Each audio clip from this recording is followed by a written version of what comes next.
Can everyone hear me okay? Is everyone good? Sweet. Okay. Hello all, and welcome to another exciting event in the Department of English, Rhetoric, and Writing's reading series. My name is Maya Sedwick, and I am a senior creative writing major. And tonight's reading is brought to you by Berry College, the Evans School of Arts, Humanities, and Social Sciences, and the Georgia Poetry Circuit. We are so glad that you all decided to spend your Friday afternoon with us, and we hope you enjoy it. Before we begin, I do want to remind you to please silence your cell phone and any other devices you may have. Also, following our reading, our speaker will take any questions you may have and be available to sign your books. If you don't yet have a book, there will be some for sale in the back.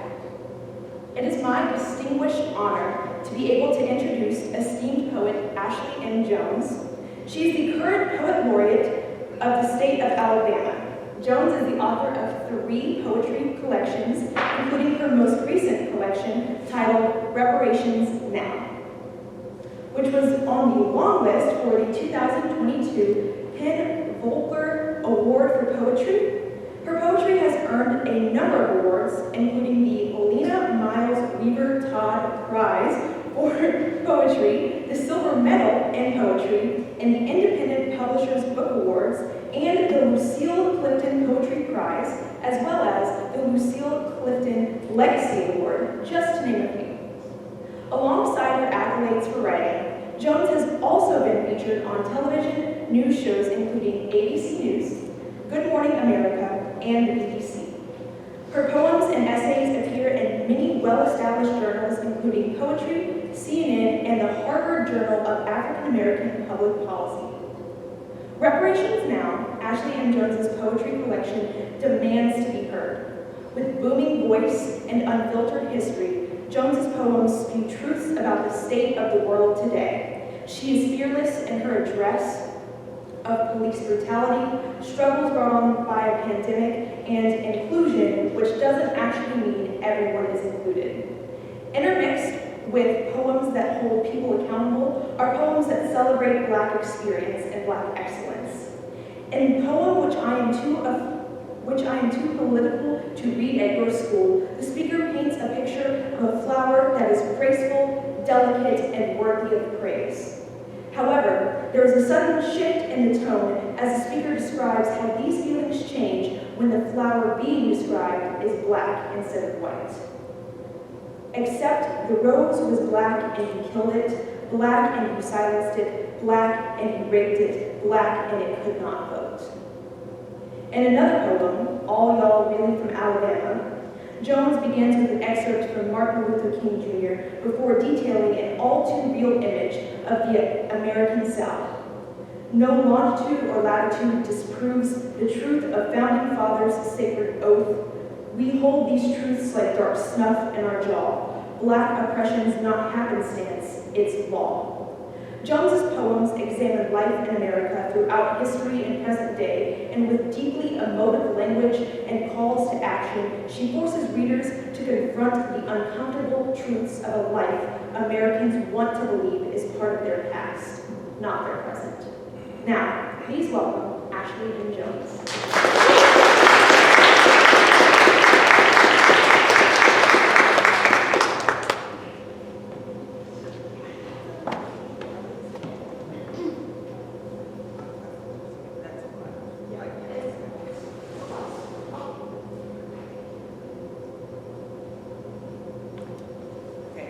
Am I tall enough?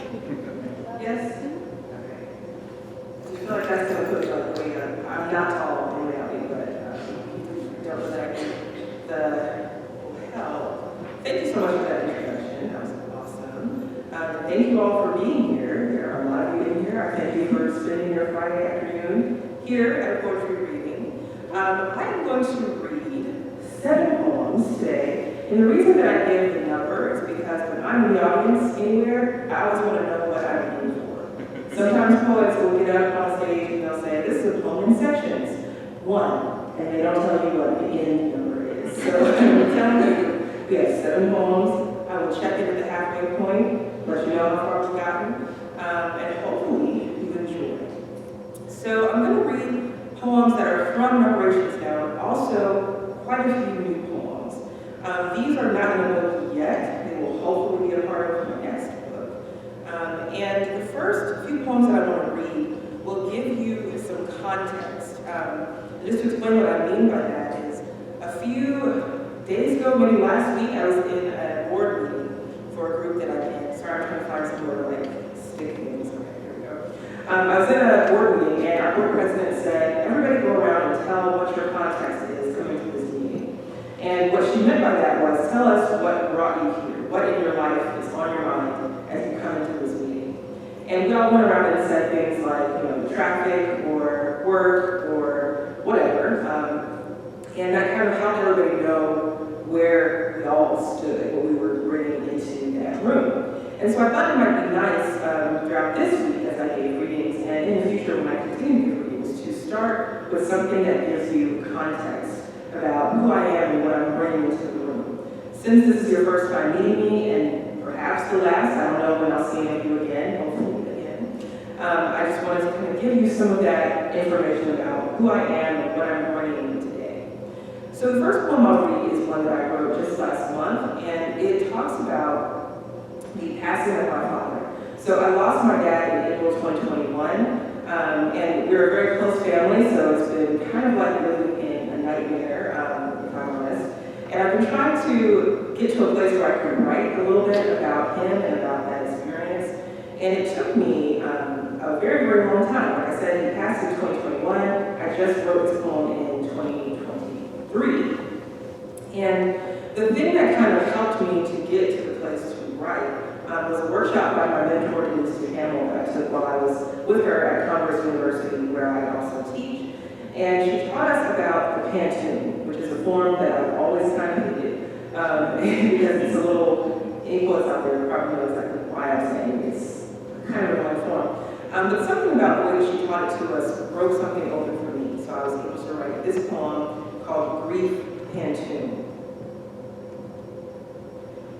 The road home is supposed to bring comfort, but now all I see are the cracks. The blur it all became behind tears on my way to the hospital that April. Now all I see are the cracks, my father staring bleakly at the backyard garden, the loudness of the road on my way to the hospital that April. The faint and final smile on his face, now dead. Mom says my father stared bleakly at the backyard garden some days before he died. I wanted to look and smell like heaven, he said. A faint and final smile. His face, now dead, a constant, horrid bell, a frightful palpitation. I want to see heaven. He said, I may not come home when he first took the firehouse job decades ago. All those sirens, a constant, horrid bell. Was he ready for the frightful palpitation, the ache in his chest that was his last and biggest pain? He will never come home. The world is a blur behind tears, an ache in my chest, my biggest pain. The road home brings me no more comfort. Okay, so again, I know I'm starting on kind of a dark note, but that's just where I'm coming from right now. And if you have experienced the loss of someone very close to you, you know that that grief is never far away. There's nothing in the world you can do to escape that feeling, and it comes when you least expect it. So if you're ever with me anywhere, you see me kind of look off in the distance, just know I'm going somewhere, I'll be back when the grief passes. So I wanted to continue reading about my dad, but this is a poem that's maybe slightly happier than that last one.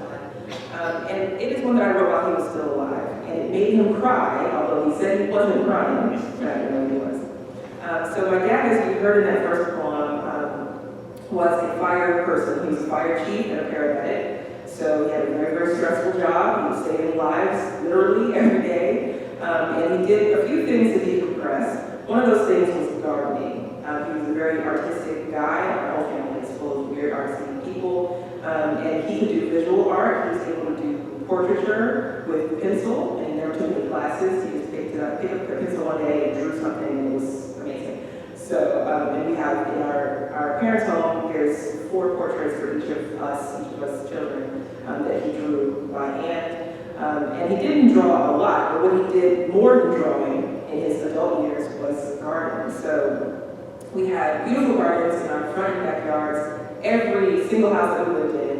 And when the lockdown first began, we didn't really have to worry about our produce because we had it in the backyard. It was awesome. And of course, homegrown stuff tastes way better than what's in the grocery store, and it costs less also. Only we had some chickens, we could have eggs.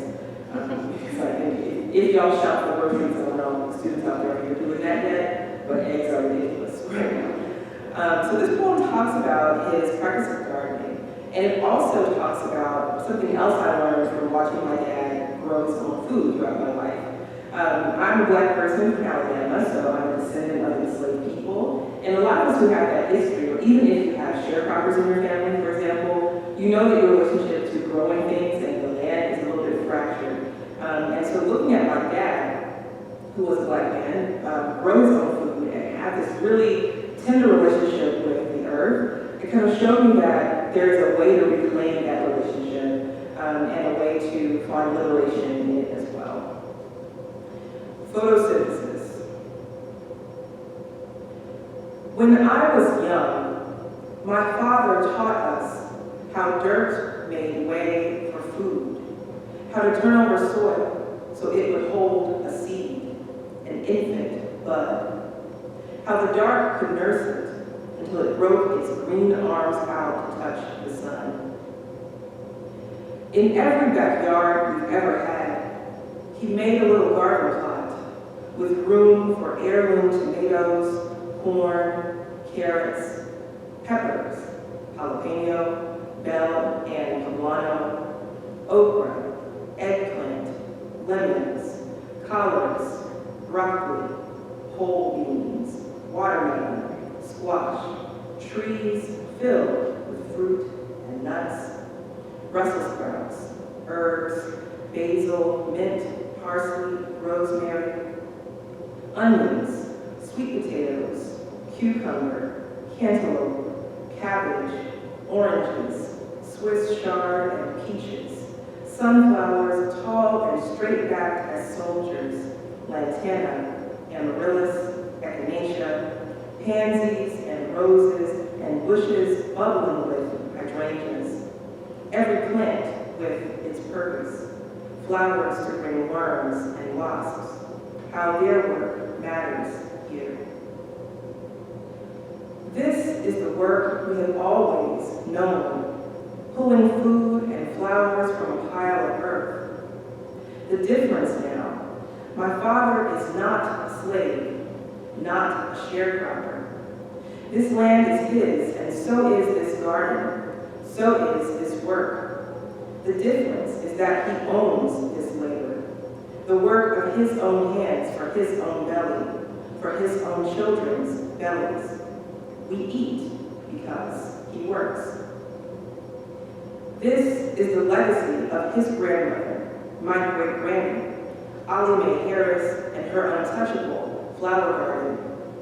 Just like her hats, her flower beds sprouted something special, plants and colors the neighbors could only dream of. He was young when he learned that this beauty is built on work. The cows and the factories in their stomachs, the fertilizer they spewed out, the stink that brought such fragrance. What you call waste, I call power. What you call work, I make beautiful again. In his garden, even problems become energy, beauty. My father has ended many work days in the backyard, worries of the firehouse dropping like rain. My father wrist deep in soil. I am convinced the earth speaks back to him as he feeds it. It is a conversational labor, gardening. The seeds tell him what they will be. The soil tells seeds how to grow. My father speaks sun and water into the earth. We hear him each harvest, his heartbeat sweet like fruit. So I'll say to y'all now at this point in the reading that I am a poet who does appreciate audience participation. So if you want to snap or anything, feel very free to do so. If you don't want to snap, you don't have to. I just want to let people know, if you feel the spirit of a snap or a noise or whatever, you are welcome to do that. There are aisles here if you want to, run up and down, do a little shouting, whatever you got to do, you can do that. Because being up in front of people can be a pretty lonely place. You don't know if anybody's with you, you know what I mean? So if you want to be with me and let me know that you're with me, you can snap at any point. That's totally fine. All right, so let's keep on moving. And I'll say too, people have asked me after hearing that poem, oh, do you garden? Do you know all these different types of plants? I don't. Okay, I really do not. I helped my dad. He just said, put that in the ground, water that, and that's what I did. He had the green thumb, the green whatever else. I am not very good at gardening at all. I can't identify trees by looking at them. That's not my gift in life. So just before anybody else is like, oh, maybe she can garden, she cannot. Okay, so let's keep going. And this is also a poem, I think, which gives some context to how I'm coming to you. So I'm sure many of you have heard all these conversations about what we can and cannot teach in schools. As a public school teacher in Alabama, I'm not even really supposed to say the phrase, which I'll know the phrase that I'm talking about. And I wrote this next one that I'm going to do last summer-ish, whenever all those conversations were starting. And it struck me as just so interesting how little reading comprehension there is in these halls of lawmaking.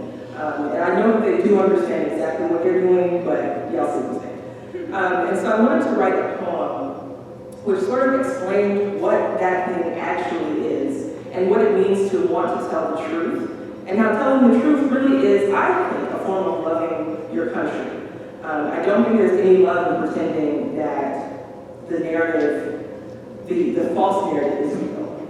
I think that means to hate where you live. To me, if you love a place, that means you can call out what has been wrong, and you love it enough to want to fix that thing. So this poem talks about that theory, and again, we're not going to mention it here because people are always listening, you know what I mean? But this poem is a form called the acrostic, which maybe you've done before. A lot of children write these, they spell their name and write different words for each letter, and so there's something that's along the left margin that's spelled out. A certain thing is along that left margin. And the reason I chose this form is because I wanted to write a poem which someone, if they're on that side of the argument, could encounter, read, feel something, and then, as a lovely surprise, they might see that phrase on the left and say, oh no, I've learned something today. So when I read this poem, I usually spell out that thing with American Sign Language, as the letters occur, as I read the lines. And I always like to give a disclaimer, I am not fluent in ASL at all. I did learn it as a young person. The elementary school that I went to in Birmingham was one that wanted us all to be able to communicate together, so we learned it to talk to our classmates who used ASL, and there were no stairs in my school, only ramps. So my classmates who used wheelchairs could go to class with us without having to separate. It was a really special place, but that's where I got my ASL from. I'm just using letters. I am not trying to portray a fluency that I don't have. So this is called What It Really Is. Is this microphone like in my face? I feel like it's like right here, but maybe the sound is okay. It's right there, it's microphone. It's just like in my peripheral. Okay, what it really is. Coastline broke into forest, into village. Seas rolled in uninterrupted waves. Somewhere I insisted on being born. Somewhere countless tribes called each other by name. Somewhere a black panther inches ever closer to its prey. Somewhere the sun is a halo. Cameroon is a whisper in my blood. The ancestry kit tells me as it uses DNA to glue me back together. Can it catch long strands of lineage shucked and punched to pulp? Somewhere, a clot rubs its rigid way into my veins. It calls itself America. And the seas were parted with my body over and over. Centuries are cut into the skin, stretched across my womb. Will every lifted voice be silenced? When does a theory become a threat? I return to the coastline, village, bright arc, halo of sun. All this has been bloody. Even my body, a wound, infinitely. Earth spins on an unfair axis. Streets curdle. Again, blood. Oh, come back, coastline. Come back, unshipped sea. Remember the way my people were robbed of bone and breath? You called it liberty.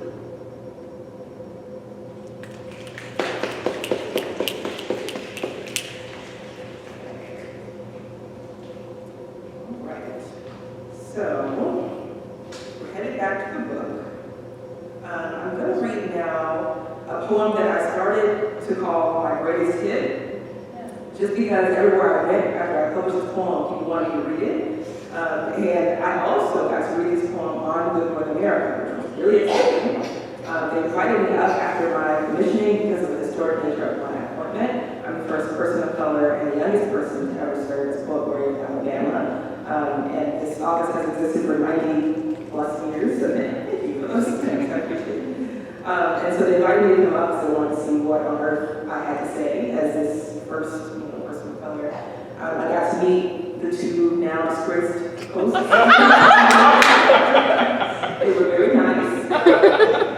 I did not see them untoward.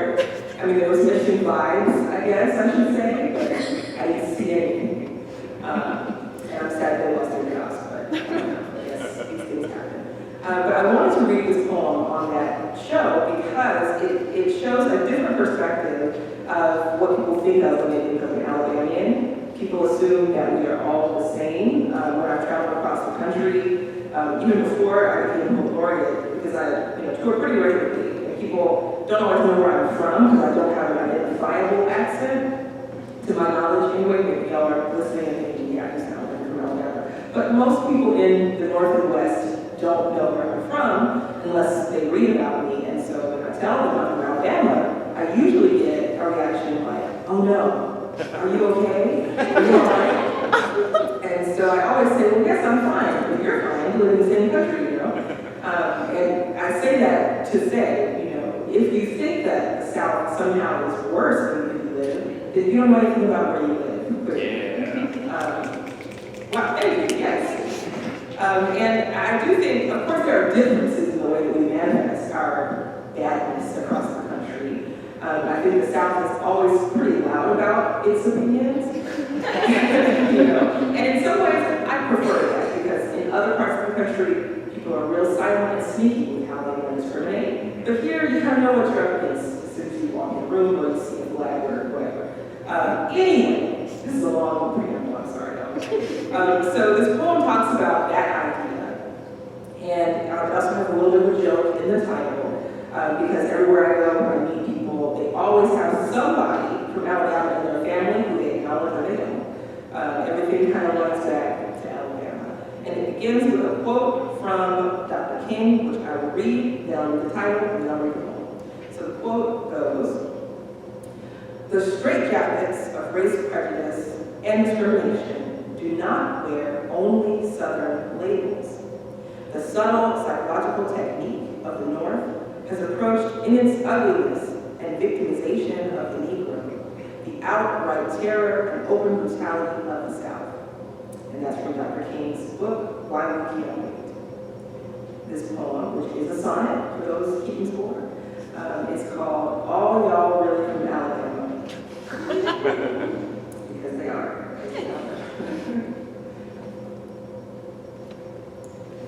This here the cradle of this here nation. Everywhere you look, roots run right back south. Every vein filled with red dirt, blood, cotton. We've a dirty word to spit out your mouth. Mason-Dixon is an imagined line. You can theorize it or wish it real, but it's the same old ghost, see-through, benign. All y'all from Alabama, we the wheel turning cotton to make the nation move. We the scapegoat in a land built from death. No longitude or latitude disproves the truth of founding fathers' sacred oath. We hold these truths like dark snuff in our jaw. Black oppression's not happenstance, it's law.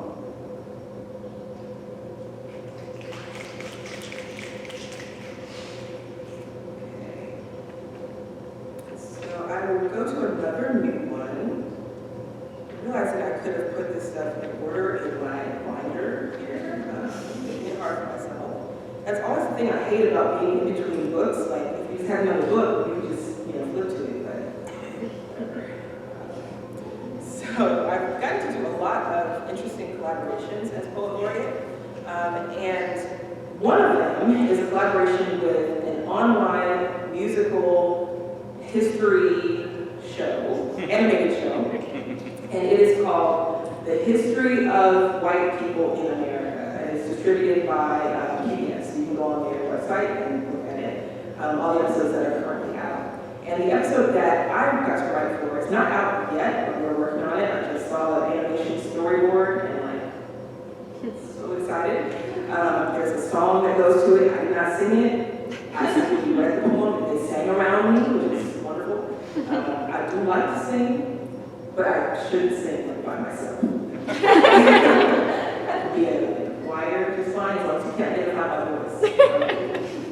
So the episode they asked me to write, the prompt was to write about a Black woman in the South in the 1800s, which is very vague. So I was really like, oh no, what am I going to write?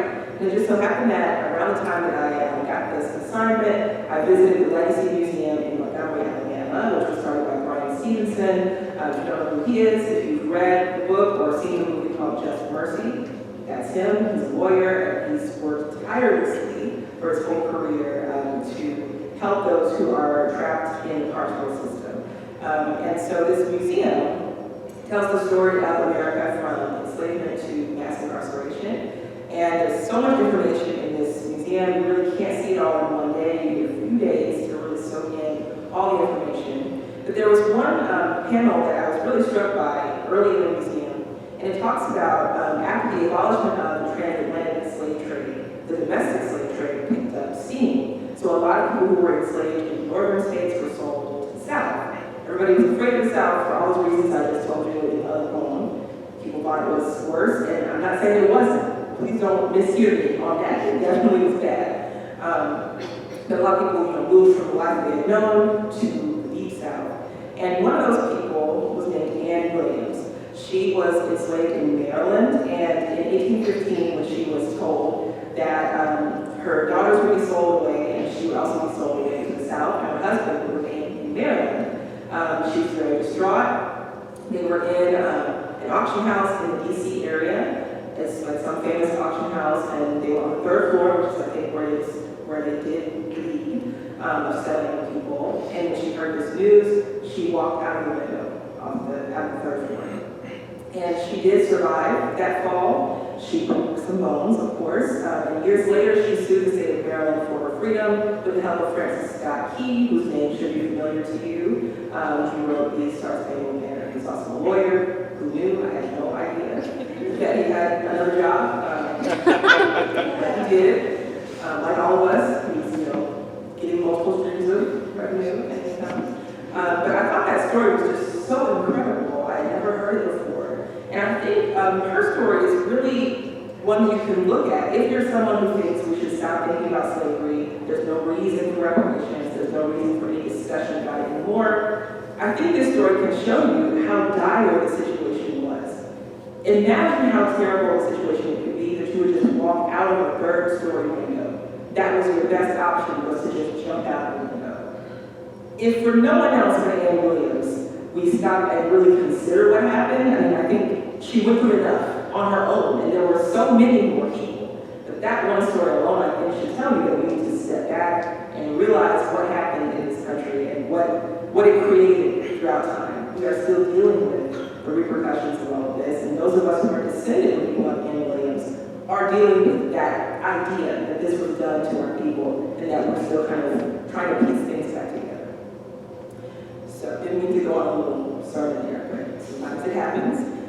This poem talks about Ann Williams, and as I read her story, I thought about a hymn or a spiritual called "All God's Children Got Wings." Anybody heard this song before? Maybe. I'm not going to sing it either, but I'm going to read the lyrics. And I named the poem that same title, "All God's Children Got Wings." So I'll read the lyrics, and I'll read the quote from Ann Williams, and then I'll read the poem. So the lyrics go, "I got wings, you got wings, all of God's children got wings. When I get to heaven, I'm gonna put on my wings. I'm gonna fly all over God's heaven. Heaven, heaven. Everybody talking about heaven ain't going there. Heaven, heaven. Gonna fly all over God's heaven." And Ann Williams said, "They brought me away with 2 of my children and wouldn't let me see my husband. They didn't sell my husband, and I didn't want to go. I was so confused and distracted that I didn't know hardly what I was about, but I didn't want to go, and I jumped out of the window. All God's children got wings." When I was born, God gave me wings, feathers fit to fly, the wide breadth of the open sky.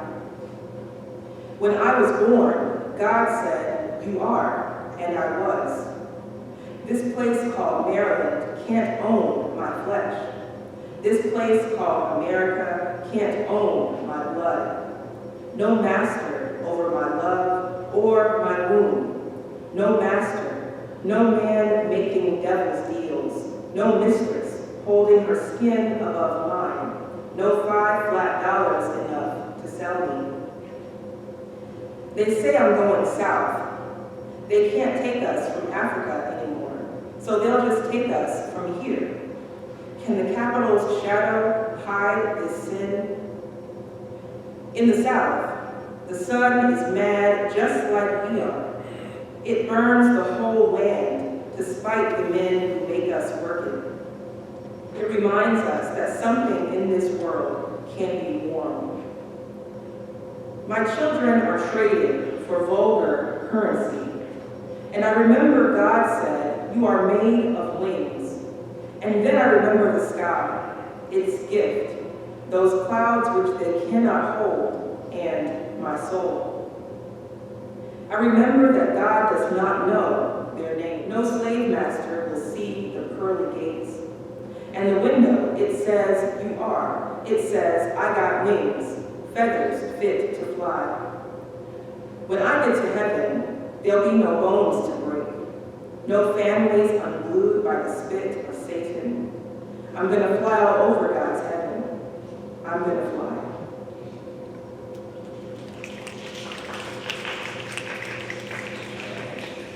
Checking my time. So that was poem 5. So I think I'm just gonna do one more, so we have time for questions. So we have a choice. So we can either read, there's 2 poems about home. One is in the book, and one is not in the book. Do we want to hear the new one or the book one? I see a very vigorous nod from you. The new one, okay. Sorry, book. But you can read the one in the book. You purchased the book. Okay, so the new one is another collaboration or a request, a commission for a new magazine called Hammer and Hope, which is coming out next week. It's debuting next week. And that magazine is a home for Black radical thought. So if you want to learn what people are thinking, you can go to that magazine. And people who started it are already established in the literary world, the magazine world. I forget all the places that they work, but they work at some places in like New York and But it's going to be a really cool magazine, and they asked me to write a poem after a photograph by Carrie Mae Weems, who is an amazing photographer. And this picture is from her Louisiana series. And in the picture, there's a black woman whose back is to the camera, and she's standing in front of what looks like government housing. And I loved this picture, and I wanted to write about the idea of home. And so I did. This poem is in the hustle form, if you're a poet out there. It's a form that has a repeated phrase. It's in couplets. I'm not in teacher mode, so I don't want to be into what it is, but you can ask me later and I'll tell you more about the hustle. It's in Arabic form also. And so this poem talks about home. The only thing I'll explain is that I mention a place called Laureate Island and the door of no return. And basically this is the location of a slave castle. In those times of enslavement, there were places in Africa where they held people before they put them on the ships to go overseas. And those were called slave castles. And there's a particular one on Laureate Island where there's sort of a doorway that people walk through to board these ships. So it's like the last door they walk through at home to go to this unknown place. Home variations. Start here. Once you cross the threshold, you're home. The door is what brings you from out to in. The door, the only unit of measurement, not how poor, not four walls, not foundation or drywall or chimney or roof. A door opens a place into home. Remember, on Laureate Island, they walked us through that unknown mouth, the door of no return. Remember how we, unmoored, made our own bodies a home, made doorways out of our voices in the air, their undeniable treasure. The homes we make of touch, how we adore each other, how a nod can mean your home, home in feet planted freely on the floor. My grandmothers made homes out of things that were not houses, the fervor of their black mother spirits filling the Bessemer projects, the Greensboro trailer. No fireplace but the warm TV set, no yard but the red clay. The splendor of what lives beyond what you call welfare, inner city, blight. Don't you know our words are a way home? We even bend language into a liberating door. I used to think my proper tongue meant I leaned toward the thing that stole our culture. But we can't outgrow our home, or we have never left it in the ways that matter. Home in our flavors, our dances, the languages we live. Home is in us, behind a locked door. We bent the blue cries of this place into full-bodied song, bent frail walls into shelter. We bent the cast-off portions into a meal. We bent 2 cents into $1. We bent red lines and tenements into a sanctuary you can't enter. If you want to know how Black folks find our way back to heaven, start here. Open the door. Thank you.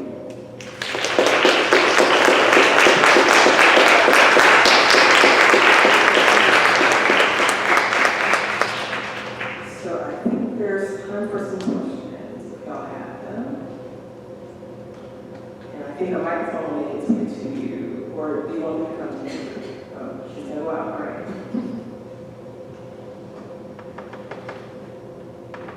So, as a writer that focuses on the conversation of race and the Black experience, and as well as a writer that is held in such high regard, specifically in the Southern literary circles, I was wondering what the dimensions of that relationship are. Oh, being outspoken in this particular way, and being really Southern also. It's very interesting. I think a lot of people, in fact, I was asked this today at lunch actually, they are curious about how I became poet laureate of Alabama, considering Alabama, you know. and who is our governor and what she has said and all these sorts of things. I think, for me, I always return to the people.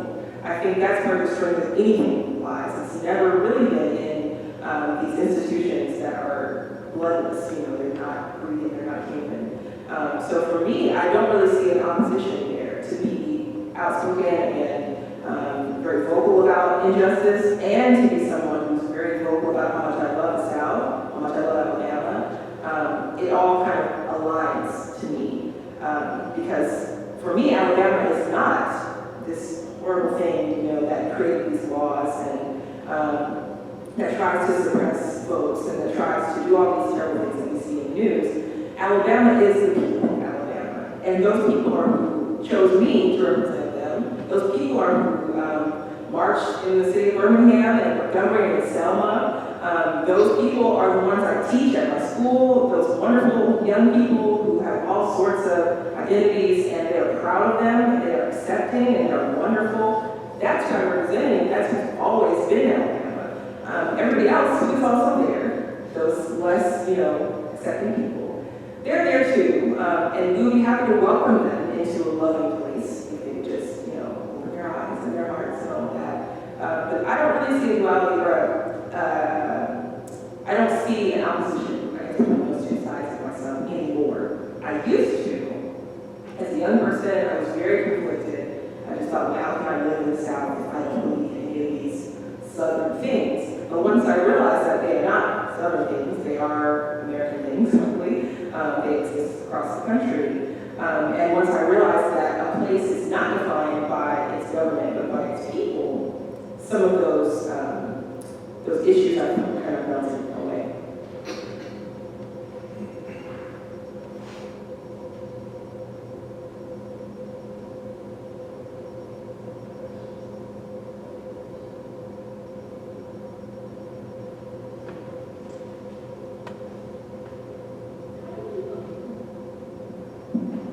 How did you start your career in writing? Because I went to first school, but where did you start and how did you start? And what advice would you give us? How did I start writing, right? And when did I start writing too? I started writing when I was writing poetry when I was 7 years old. I've been writing other stuff since like maybe 4 or 5. Just weird little stories, that I used to write. But yeah, I was 7. I still remember pretty vividly the day that poetry kind of descended upon me. I was a very shy person as a kid. I hated speaking in front of people, which I'm sure you can't tell right now, but way back in the day, I was very shy and very afraid of public speaking. I didn't like to sound out my voice because I had enlarged tonsils and adenoids, so I was real stuffy sounding, and it was kind of uncomfortable to talk sometimes. So I hated everything about what I'm doing now. I did not like it as a 7-year-old kid. But I loved to read and write, and I was always imagining things, and I was kind of just a weird little kid. And I remember in 2nd grade, I had an assignment from a teacher to memorize something from what I'd been reading that week, come to class and recite that something.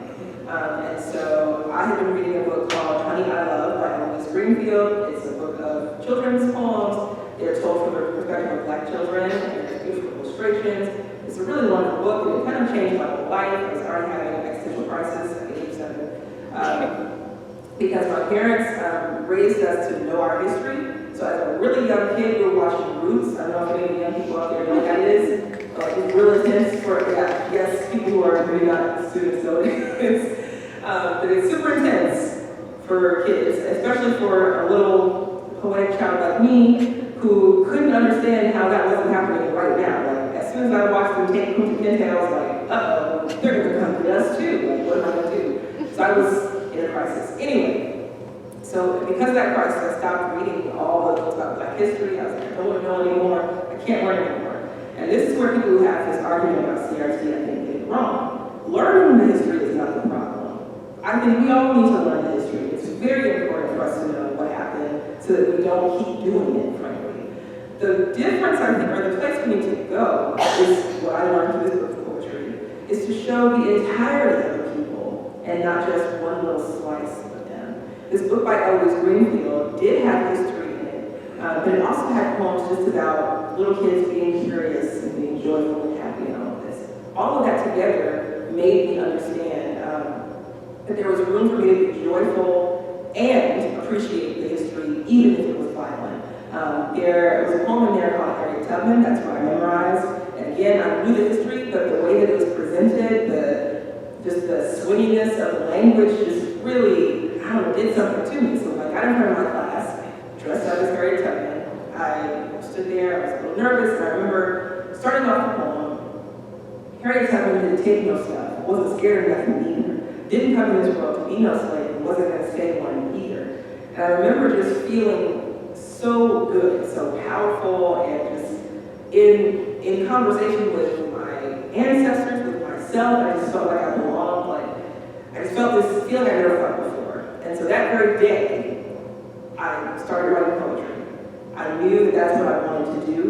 I knew that I wanted to keep feeling that feeling and learning through that medium. So I've been writing for however many years it's been. I'm 32 now, 32, somebody's a math person. Didn't do that. 20-something years. 25? Somebody's that.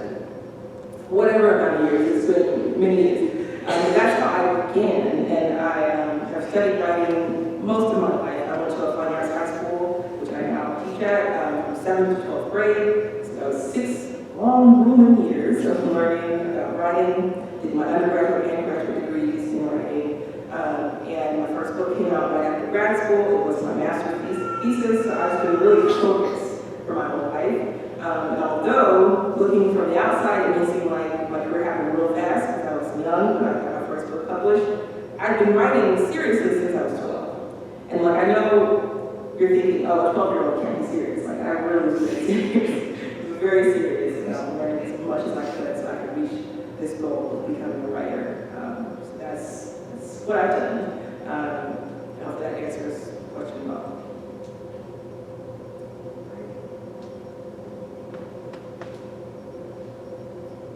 There's some behind you.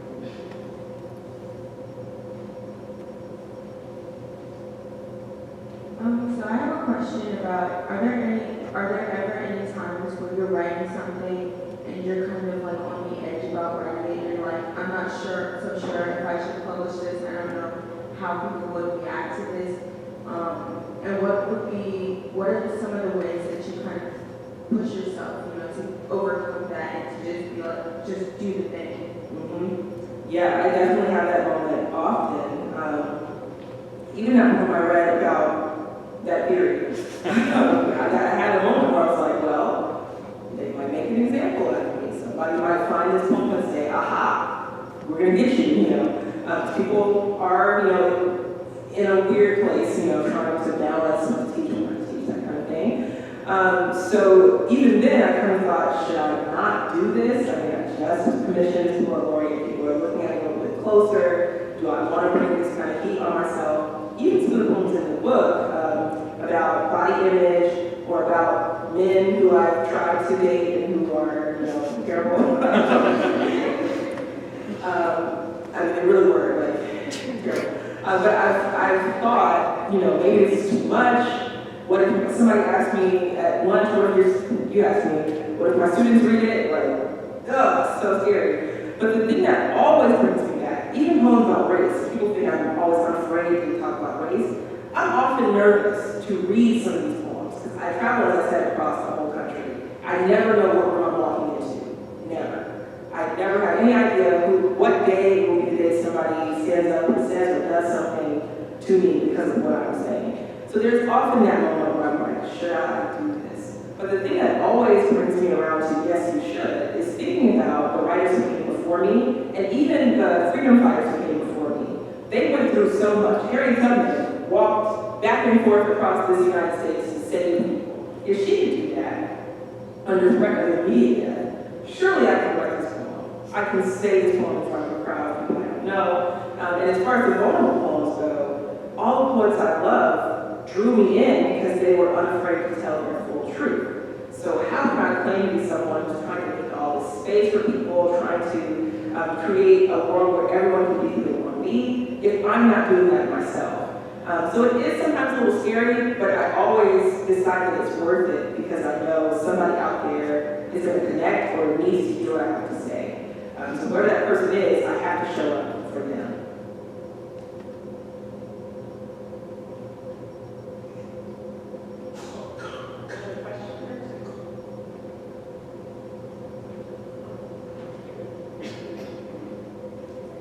Do you have a favorite image or word that you often find yourself coming back to a lot?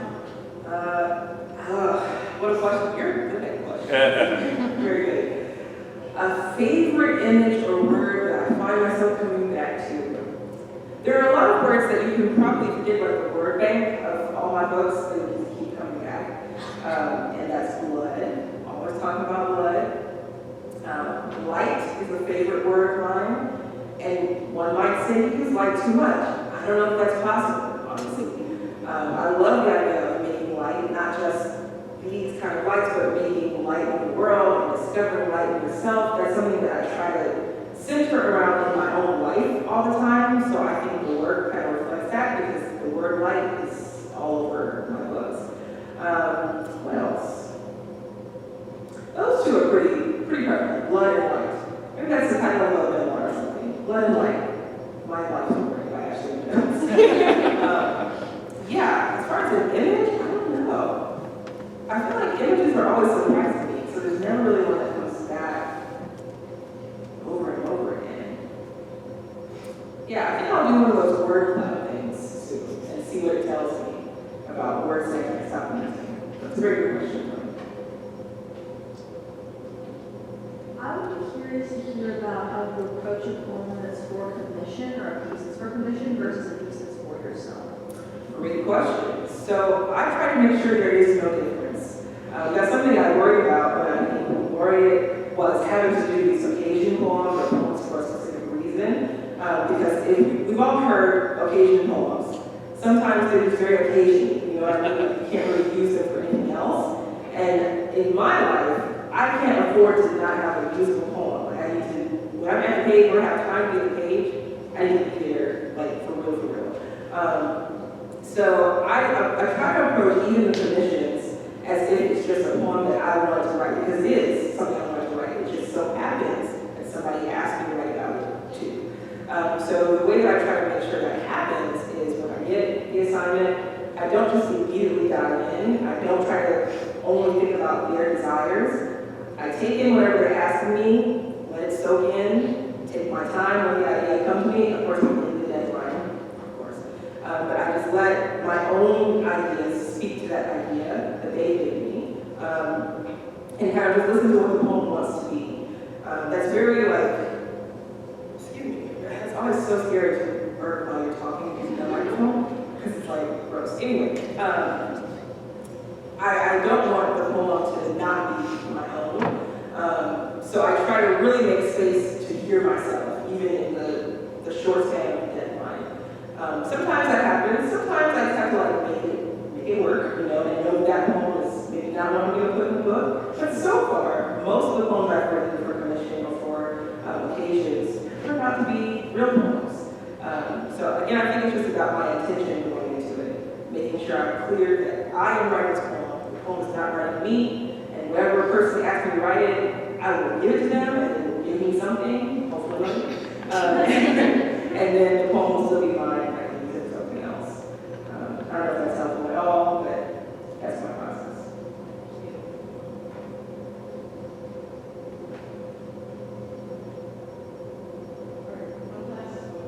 Sure.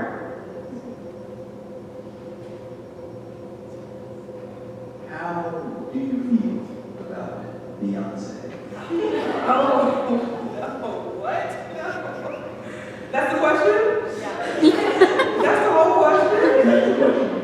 How do I feel about Beyonce? Well, you're trying to get me killed. I think that is your goal. I respect Beyonce. I think she's a very hardworking person. I think she's done a lot in her career. I don't know how she does it all. I mean, I'm not Beyonce, let me say that first. But I'm also someone who does a lot all the time. So I can sympathize with how tired she must be. Oh, and she has kids, like, well, I don't have kids, so I can't imagine how that just quadruples the tiredness. I'm not like a member of the Beehive, and if you are, please do not hurt me after this. I know who you are. I mean, no harm whatsoever. I'm just not a member of the Beehive. I don't listen to her music that often, not because I'm a hater, just I am drawn to other artists, that's all. One thing I have wished from Beyonce would be that she, and maybe she's done this, maybe some of y'all who are in the Beehive can, argue me down nicely about this. I'll never forget one time I was teaching third graders in Miami. We were just doing poetry. One of the prompt that I gave was talking about how much you love something about yourself. And one little 8-year-old girl, beautiful little black girl, said, I hate my hair. I want mine to be straight like Beyonce. And I said to myself, okay, I understand, I hate when children feel like they're not enough, or anybody feels they're not enough as they are. And what I would hope is that Beyonce, when she started to do this, Beehive people, would make sure to tell people, my hair looks like yours. Underneath what I have on right here, it looks like yours. Your hair is perfect, just like it is. Even if you straighten it, it's still perfect, but you have a choice. You don't have to look like me. You can look any way you want to look. And again, maybe she is doing this. I know I'm over disclaiming, but y'all know what happens to people on Twitter. They say it. And I'm in real life, so I don't want any hands. Okay. But that's what I'm thinking. I mean, I think she's doing a great job. She's breaking records. She's a beautiful woman. She seems like a really nice lady. Her tickets are very expensive. She's very rich. I mean, there's the whole capitalism thing. I don't know. There's a lot to say about it. Wow. Okay. Not for capitalism, but for what you're saying, right? Okay. But I'm not. Please don't hear this as me bashing Beyonce, because I am not here to bash another black woman at all. That is not what I'm here for. I think if Beyonce were here, we would have a great discussion together about how capitalism hurts us all and how we should love our hair as it comes out of our head. So, yeah, and she did dance very well too. I think it's only fair to tell you that every visiting writer since Jericho Brown in 2017 has been asked that question about Beyonce. It's like a tradition. Oh, why is it a tradition? I know Jericho had something funny. No, Michael did not start it. It was started by Avery James. That's right. I hope it don't make me, but you still buy my book after I get it. All right, well, that is a traditional last question, but there's one hand, so we will do this. That's cool to ask about Beyonce. Because you don't know who's in the room. Oh, man. I'm actually very nervous now. Hopefully this will be a little bit easier to answer. I was wondering, as an artist and having one of the main things that inspires you to be a topic that is so heavy and has so much history and so much weight behind it, how do you deal with the emotional repercussions of that being one of your sources of inspiration? That's a good question. As was the Beyonce question, also a good question. I think the way that I take care of myself, well, there's a few ways to take care of myself while I'm writing these poems, because they are emotional for me as well. Sometimes I'm like I'm in a trance writing some poems. There's a poem in my second book which describes an imagined lynching, and I remember sitting at my desk at school and the poem just came out of me like I was possessed. And when I finished the poem, I was just like, what was that? What just happened? It was very emotional. But there are a few ways that I try to practice self-care with poetry, not as good as that in regular life, but in poetry. The writing of the poem itself is a part of the care for me. Art is a way for me to process things and get them out of my body, figure out what I think or what I feel, and so actually channeling that into a poem is one way that I can kind of recover from whatever it is I've seen or read or heard. I also let myself take breaks. I don't write every day. I don't watch all the videos, like the latest video of someone being killed. I do not watch that because I know I can't do it. there's only so much murder I can look at, cannot engage. Or I'll watch something that's super non-academic. I don't listen to NPR when I'm in the car, just because I want to not be thinking. I want to, put some music on, maybe Beyonce, in the car while I'm listening, or watch 90s TV so I feel that nostalgia, my anxiety shows that I watch over and over and over again. Or I'll go shopping, or talk to my mom, or whatever. I'll do whatever I can do to just care for another part of my brain so that that other part that has to deal with all that traumatic stuff is rested and able to